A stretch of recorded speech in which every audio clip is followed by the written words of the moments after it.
दोस्तों, आज का वीडियो बहुत ही इंटरेस्टिंग बनने वाला है दोस्तों, तो बने रहिए हमारे साथ।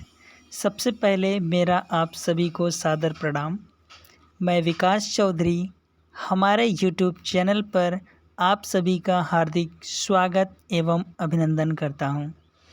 जैसा कि हमने बहुत से लोगों को देखा है मैथ से भागते हुए, अर्थात गणित से भागते हुए। जो लोग मैथ से भागते हैं उनको लगता है कि मैथ हमें नहीं आएगा, तो हमारे साथ जुड़ें। हमारा चैनल उन्हें आसान तरीक़ों से मैथ सिखाएगा, लेकिन एक भी वीडियो मिस ना करें दोस्तों। सबसे पहले हम गणित का अर्थ बताएंगे और गणित की परिभाषा। उसके बाद हम आप सभी को नंबर से अर्थात संख्या से शुरू करके धीरे धीरे सारी चीज़ें सिखाएंगे और आप मैथ को बहुत ही आसान तरीके से सीखेंगे और आपके मन मस्तिष्क से कभी भी नहीं भूलेगा। हाँ दोस्तों, चलिए शुरू करते हैं। गणित का अर्थ। गणित का शाब्दिक अर्थ है वह शास्त्र जिसमें गणनाओं की प्रधानता हो। गणित का शाब्दिक अर्थ वह शास्त्र है जिसमें गणनाओं की प्रधानता हो, जिसके आधार पर हम कह सकते हैं कि गणित अंक, अक्षर, चिन्ह इत्यादि संक्षिप्त संकेतों का वह विज्ञान है जिसकी सहायता से परिमाण, दिशा तथा स्थान का बोध होता है। तो दोस्तों, ये थी गणित का अर्थ। तो आइए जानते हैं गणित की परिभाषा। गणित की परिभाषा एक वैज्ञानिक हरलॉक जी के अनुसार गणित वह मार्ग है जिसके द्वारा बच्चों के मन या मस्तिष्क में तर्क वितर्क करने की आदत स्थापित होती है। तो हाँ दोस्तों, क्या होता है गणित की परिभाषा? गणित वह मार्ग है जिसके द्वारा बच्चों के मन या मस्तिष्क में तर्क वितर्क करने की आदत स्थापित होती है। तो ये थी गणित की परिभाषा।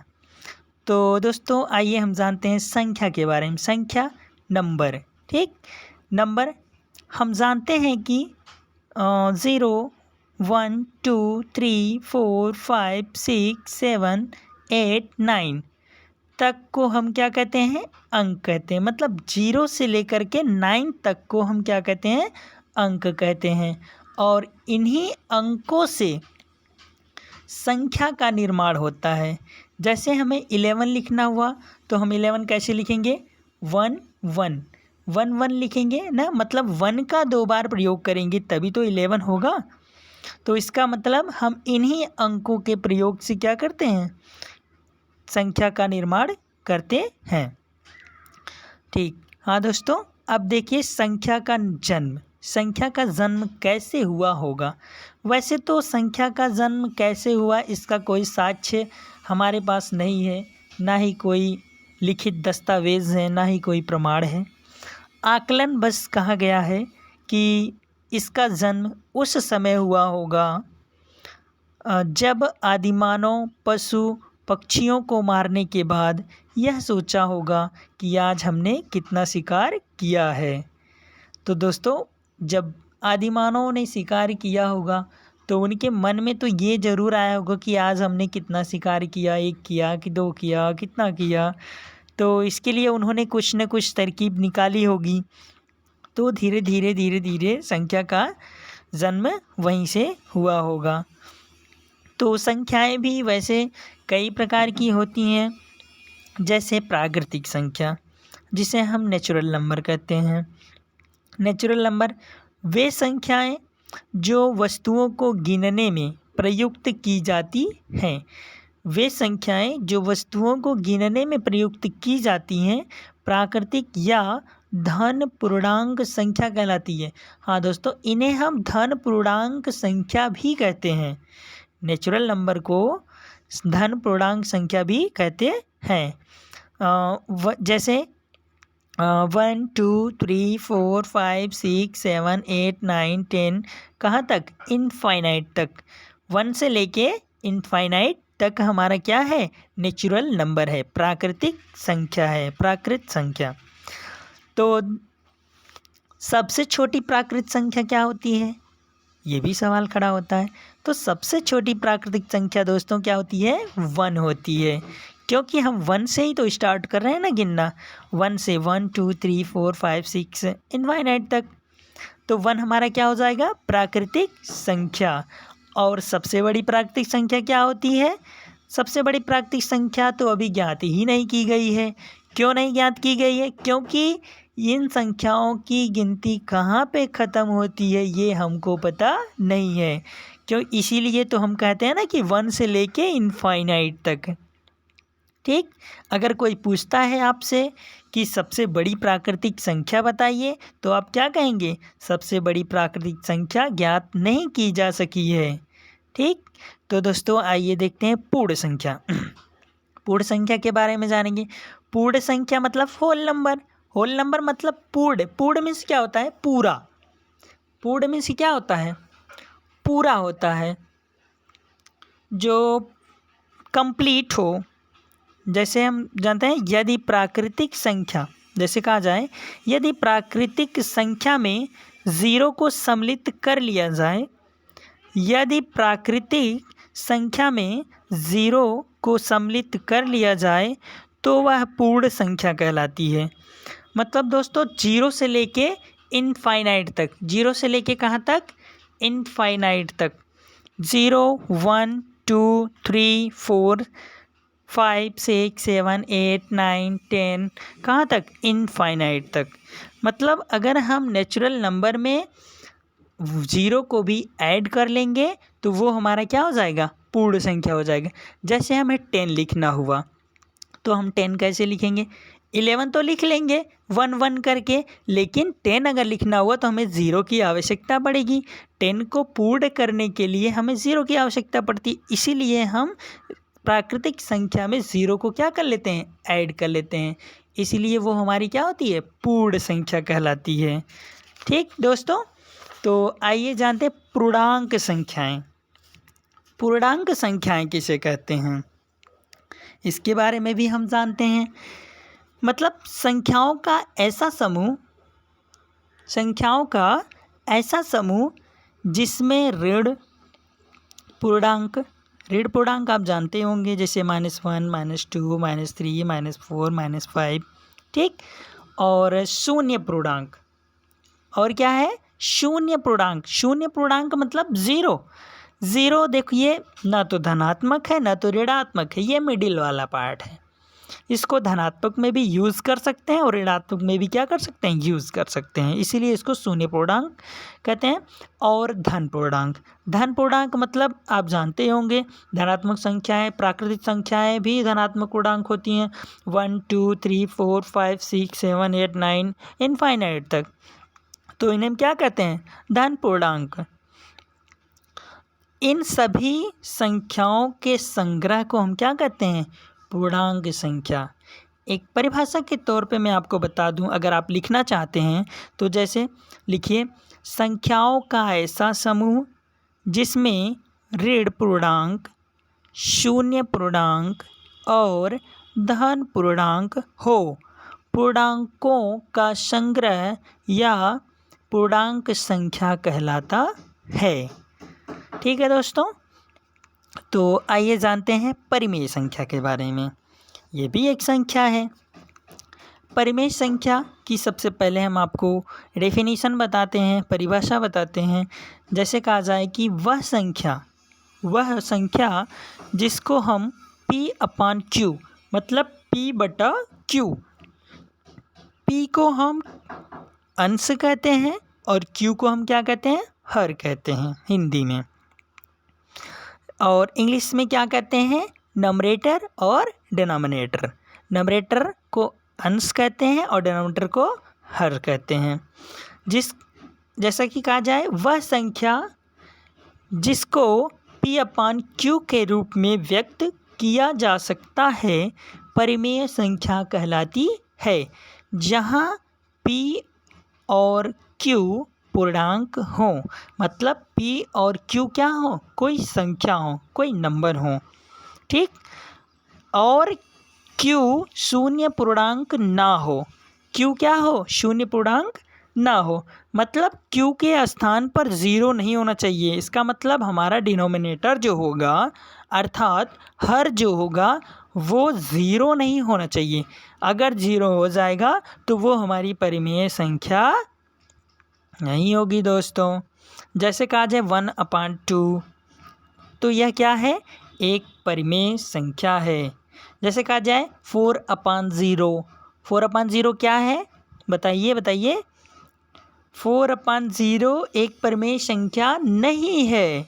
क्यों नहीं है, क्योंकि 4/0 अगर लिखा गया है तो यहाँ आपने डिफिनीशन में पढ़ा है कि 4/0 मतलब p/q, और q जहाँ शून्य पूर्णांक नहीं होना चाहिए। तो यहाँ पर तो q शून्य है, इसलिए यह हमारा क्या होगा, परिमेय संख्या नहीं होगी। और अगर जैसे 5 दिया हो, तो कोई भी संख्या अगर दी है 5 जैसे दे दिया गया, तो बताइए ये परिमेय संख्या है कि नहीं है। 5 अगर दिया है, कोई भी नंबर अगर दिया है, तो आप एकदम आसानी से कह सकते हैं कि यह हमारा क्या है, परिमेय संख्या है। क्यों है, ये भी एक सवाल बनता है। इसलिए है कि हम किसी भी संख्या के नीचे, मतलब किसी भी संख्या का अपान या हर या डिनोमिनेटर 1 मान सकते हैं। और अगर 0/2 दिया हो, तो 0/2 दिया है तो इसका मतलब नॉमरेटर 0 है, अंश 0 है ना। तो ये हमारा क्या है, परिमेय संख्या है, क्योंकि डेफिनेशन में ये दिया गया है कि हमारा हर जो है, डिनोमिनेटर जो है वो 0 नहीं होना चाहिए। तो इसलिए 0/2 भी हमारा क्या है, एक परिमेय संख्या है। ठीक दोस्तों, परिमेय संख्या समझ में आ गई। ठीक है, तो चलिए अब हम आपको बताते हैं अपरिमेय संख्या के बारे में। अपरिमेय संख्या की डिफिनीशन के तौर पे जानिए, परिभाषा के तौर पे। अपरिमेय संख्याएं वे संख्याएं हैं जो परिमेय नहीं होती। मतलब अपरिमेय संख्याएं वे संख्याएं हैं जो परिमेय नहीं होती हैं। मतलब जो परिमेय होता है वो अपरिमेय नहीं होता, यही तो कहा जा रहा है। परंतु जिन्हें हम p/q के रूप में व्यक्त नहीं कर सकते। मतलब ऐसी संख्याएं जिन्हें हम p/q मतलब अंश बटा हर, मतलब नॉमरेटर अपॉन डिनोमिनेटर के रूप में व्यक्त नहीं कर सकते या लिख नहीं सकते, उसे हम क्या कहते हैं, अपरिमेय संख्या कहते हैं। जैसे कहा जाए √2, √2 हमारा परिमेय संख्या है कि अपरिमेय संख्या है, बताइए। तो आप ये कह सकते हैं कि √2 जो है वो हमारा क्या है, अपरिमेय संख्या है। क्यों है, क्योंकि हम कह सकते हैं कि √2 जो है, इसमें जो 2 दिया है, करड़ी में 2 जो है, उसका हम वर्गमूल नहीं निकाल सकते। अगर अंडर रूट में कोई भी संख्या या करड़ी में कोई भी संख्या दी गई है, अगर उसका वर्गमूल निकल जाता है तो वह एक परिमेय संख्या हो जाएगी। क्यों हो जाएगी, जैसे कि √9 ले लीजिए। √9 में अगर हम 9 का वर्गमूल निकालेंगे तो 3 × 3 करेंगे, मतलब 3 3 ज़ा 9, तो इसका आंसर क्या आएगा, 9 आएगा।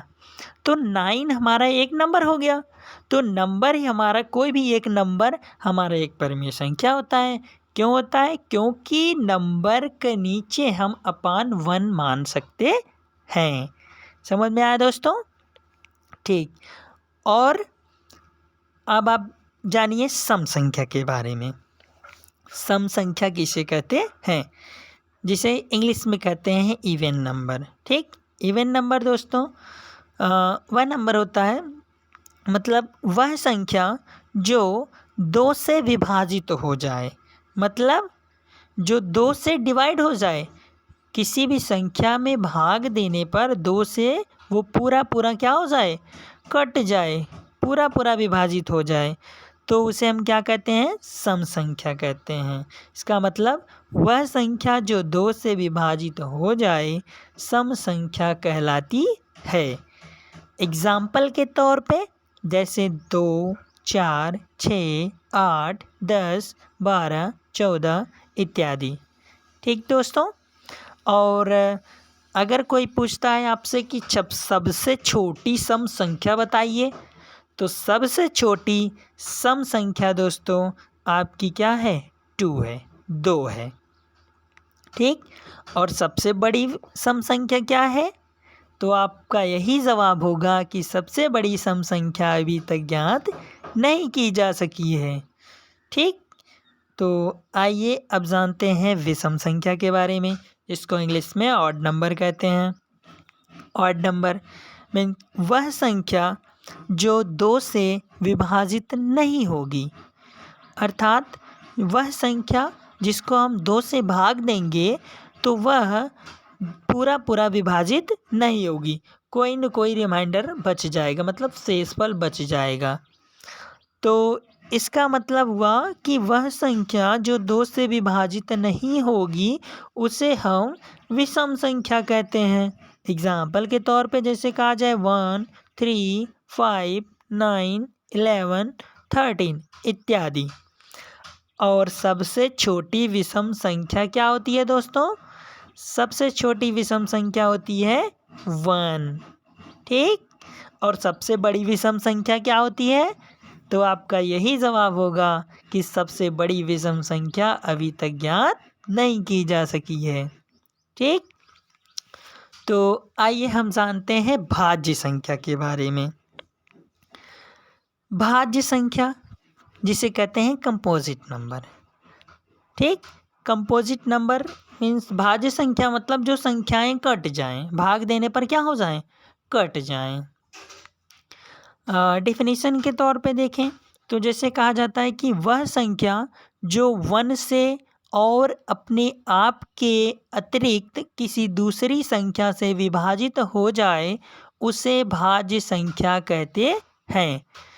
जैसा कि डेफिनेशन से ये पता चलता है कि ऐसी संख्या जो 1 से कटे और खुद से कटे और 1 और खुद के अलावा किसी अन्य संख्या से भी क्या हो जाए, कट जाए।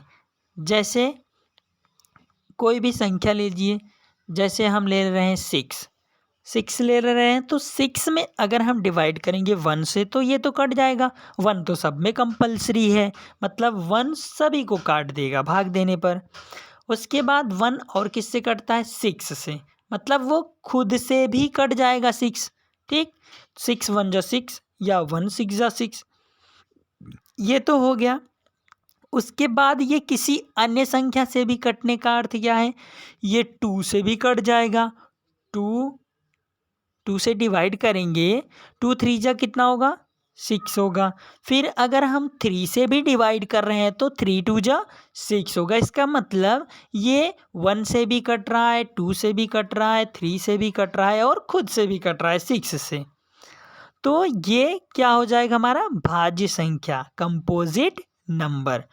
और अगर सबसे छोटी भाज्य संख्या कोई आपसे पूछता है तो सबसे छोटी भाज्य संख्या मित्रों 4 होती है, 4, ये ध्यान रहे। और सबसे बड़ी भाज्य संख्या कोई पूछे तो बस एक ही जवाब आपका होगा कि सबसे बड़ी भाज्य संख्या अभी तक ज्ञात नहीं की जा सकी है। तो आइए आगे जानते हैं अभाज्य संख्या के बारे में। अभाज्य संख्या मीन्स प्राइम नंबर, जिसको हम क्या कहते हैं, प्राइम नंबर कहते हैं।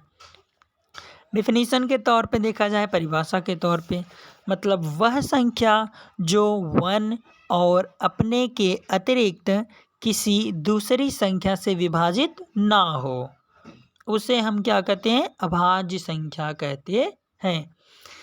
इनके कहने का ये तात्पर्य है, मतलब मेरे कहने का ये तात्पर्य है, वह संख्या जो 1 से भी डिवाइड हो और खुद से भी डिवाइड हो और 1 और खुद के अलावा किसी अन्य संख्या से डिवाइड ना हो, मतलब वह केवल 1 से कटे और खुद से कटे, तब तो वो अभाज्य संख्या होगी। अगर 1 या खुद के अलावा अगर वो किसी अन्य से कट रही है, डिवाइड हो रही है भाग देने पर, तब वो अभाज्य संख्या नहीं होगी, तब वो क्या हो जाएगी? भाज्य संख्या हो जाएगी। ठीक दोस्तों, और सबसे छोटी अभाज्य संख्या क्या होती है? सबसे छोटी अभाज्य संख्या दोस्तों क्या होती है? 2 होती है। सबसे छोटी अभाज्य संख्या 2 होती है। और अगर कोई पूछ दे सबसे बड़ी अभाज्य संख्या बताइए तो मित्रों यही जवाब होगा आपका कि सबसे बड़ी अभाज्य संख्या अभी तक ज्ञात नहीं की जा सकी है। ठीक दोस्तों, और आप एग्ज़ाम्पल के तौर पे कई सवाल भी सॉल्व कर सकते हैं। जैसे आपको दे दिया जाए 10 से 20 के बीच अभाज्य संख्याएं बताइए, या फिर 10 से 20 के बीच भाज्य संख्याएं बताइए, तो आप इन्हीं ट्रिक का इस्तेमाल करके क्या करेंगे? वो संख्याएं निकाल लेंगे। ठीक दोस्तों, आज के लिए बस इतना ही। धन्यवाद। और लास्ट में आपसे एक रिक्वेस्ट है कि हमारे चैनल को सब्सक्राइब करें, लाइक करें और बेल आइकन को दबाना ना भूलें, और शेयर करें, और ज़्यादा से ज़्यादा लोगों को हमारे चैनल से जोड़ें और आसान तरीके से मैथ को सीखें। धन्यवाद। नमस्कार दोस्तों।